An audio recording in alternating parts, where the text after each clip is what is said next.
So once you know some of the basic ways to find things in Google Arts and Culture, let's just talk through what different kinds of groupings of items that you can find. Using that left-hand menu with the three lines, we're going to select that. We've already explored collections, but we're going to now jump to themes. So themes are collections of items all around a specific topic. So here's one about Indigenous Americas. This one is about Hindi cinema. This one's about crafts in Mexico, tastes of China. So you're seeing definitely the cultural aspect. It's not just art. And as you scroll down, you're going to see lots of different collections of themed works. Now, these aren't from just one museum, they're from a number of different sources. And so that's one of the advantages to themes. It's not just going to be from one source of resources. Going back to that left-hand menu, we're going to look at artists. So if you're studying specific artists, you can look at their work by name. Again, we can look at all, which is what we're seeing here. If we continue to scroll, we can look at A to Z if we want to look at them alphabetical, if you're looking for a specific artist, or you can use the time aspect here to search. Now they're being put in a timeline starting here. I'm in the early 1800s, but I can go back and forth on that timeline to find the kind of artists that I'm looking for. I'm going to take that left-hand menu again, and this time look for mediums. If we're looking for a specific type of medium, maybe we're looking at textiles, maybe we're looking at metals, maybe we're looking at glassware, thinking about science. Could we be looking at what happens to bronze over time and chemical reactions? Maybe we're looking at cultural items and we're looking at porcelain or we're looking at iron and what does iron mean in historical aspects? What was iron ore discovered? When was it? How do you use iron? So any number of topics, you're going to be able to find resources in Google Arts and Culture. So we can search through based on the medium that the art falls in. That side menu also allows me to look at art movements. So if you're looking at contemporary art or romanticism or modernism or pop art or impressionism, you can look at specific titles of art that fall in that category. That left-hand menu also lets you look more to the cultural aspect for historical events. And we see we have the same ability to browse at the top. I have all as my first category. I can look at topics from A to Z.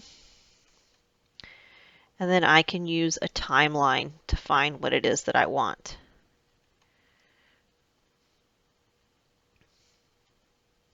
So if I just pick, let's say, the Victorian era, it's going to give me some explanation about that particular historical period. Of course, the Victorian era was during the reign of Queen Victoria in England from 1837 to 1901. And much like any other grouping or article or collection in arts and culture, you're going to get some text, kind of a summary. Then you're going to be able to look at specific items that fall in that category. And we have the ability to organize by what's popular or trending, or put it in a timeline. I have those same features for sharing. I can use the heart to bookmark. I can use the link to send out to students or to add to a HyperDoc, or I can use the share option to send it to Google Classroom. Also on that left-hand menu, we might be interested in historical figures. So historical figures that are modern, still here making history, like Biden and Trump, but also historical figures that lived centuries ago, like Bonaparte. So we can scroll through and find a number of different historical figures, founding fathers of America like George Washington, and then hip hop artists like Kanye West. And within these collections, it's going to tell you the name of the person. It's going to tell you how many items. So for George Washington here, there are 16 items. I'm going to get that summary information. I can bookmark it. I can share it. And then I can see each of the individual items as well. Some of these items, in fact, as you can see, are 360s. So it looks like this is a 360 of Mount Rushmore, and then this is a 360 of the Washington Monument on the Mall in Washington, D.C.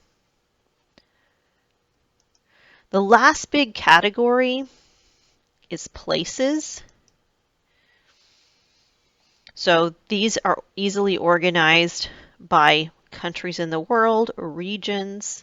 I can look at all, or I can look at an A to Z list. And these are grouped by the location. Like I can find the country of France with 90,000 items. And in France, I'm going to see 140 collections, which are museums that I could look at.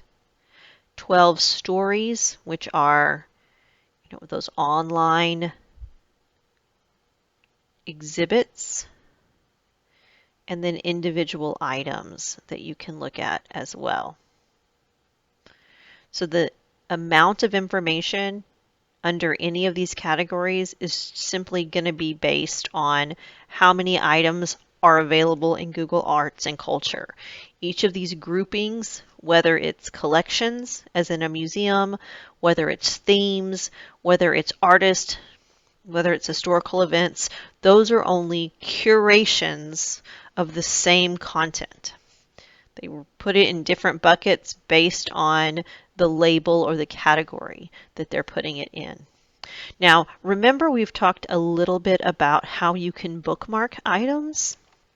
Up here in the top right, you'll see the word favorites. And if I look at favorites, you're going to see the items that I clicked the heart on. Now, to get this feature, you'll have to be logged into your Google account. But if you are doing research for projects, if you're doing research for lessons, you can easily bookmark or favorite by clicking on the heart and have those items ready for you so you don't have to search again every time you use Google Arts and Culture.